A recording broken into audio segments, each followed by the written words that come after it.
lagi bersama saya Putri. Kali ini saya akan kembali menjelaskan tentang bidang sains masa depan, yaitu pada cloning dan aplikasi rekayasa genetika dalam kehidupan. Baik, kita lihat dari cloning dulu ya. Jadi cloning ini adalah proses penggandaan atau duplikasi individu tanpa melalui proses perkawinan untuk menghasilkan individu yang unggul. Kemudian jenis-jenis cloning ada cloning molekul, cloning sel, dan juga cloning organisme. Nah, teknik-teknik cloning ada beberapa ya. Yang pertama ada embryo twinning, yaitu dilakukan separasi atau pemisahan pada embrio sehingga dihasilkan individu baru. Kemudian teknik berikutnya ada blastomer dispersal, yaitu pemisahan mekanik sel-sel individu sebelum melakukan pembentukan blastosit. Kemudian ada somatic cell nuclear transfer atau transfer inti sel pada sel pendonor ke dalam sel telur. Kemudian ada manfaat cloning.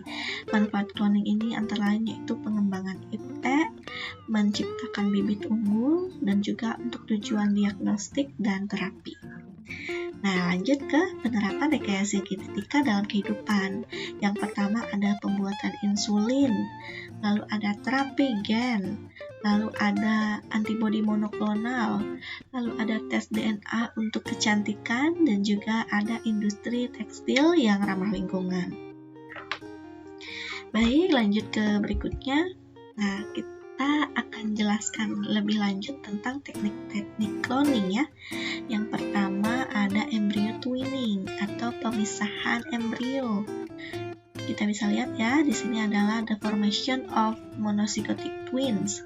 Jadi dilakukan pemisahan embrio, ya, dipisah sehingga menghasilkan dua individu, ya, individu baru, satunya yang identik satu sama lain. Ini contoh, ini teknik cloning yang pertama. Kemudian ada teknik blastomer dispersal.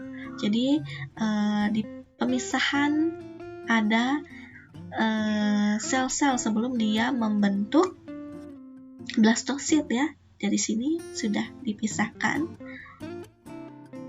dissociation dari sini sebelum dia membentuk blastosit sudah dipisahkan sehingga dia akan menjadi saat dia pemisahan itu akan menjadi beberapa sel. Kemudian ada nuclear transfer atau somatic cell nuclear transfer SCNT ya. Jadi ini merupakan teknik cloning yang umum digunakan atau disebut sebagai cloning inti ya. Ini digunakan juga pada cloning domba doli yang terkenal ya. Jadi di sini ada sel somatik atau sel tubuh dari gen yang diinginkan. Kemudian diisolasi atau diambil inti selnya. Nah, di samping itu juga sudah disediakan sel telur yang intinya telah dibuang.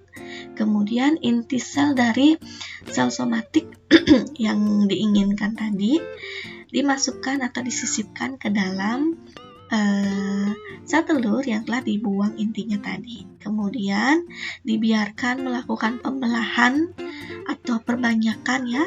Lalu setelah menjadi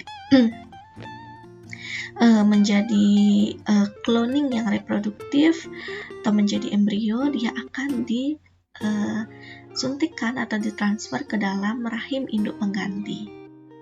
Nah, kalau misalnya dia cloningnya terapeutik, dia akan dikembangkan melalui kultur jaringan. Nah, kemudian kalau misalnya cloning reproduktif, dia akan masuk ke induk rahim pengganti ya, dari induk pengganti. Nah, di sana embrio akan berkembang sehingga menjadi individu baru yang identik dengan individu yang asalnya, yang gennya tadi, gen somatiknya didonorkan ke dalam sel telur tadi. Baik, sekian penjelasan singkat saya mengenai cloning dan juga aplikasi rekayasa genetika. Terima kasih telah menonton.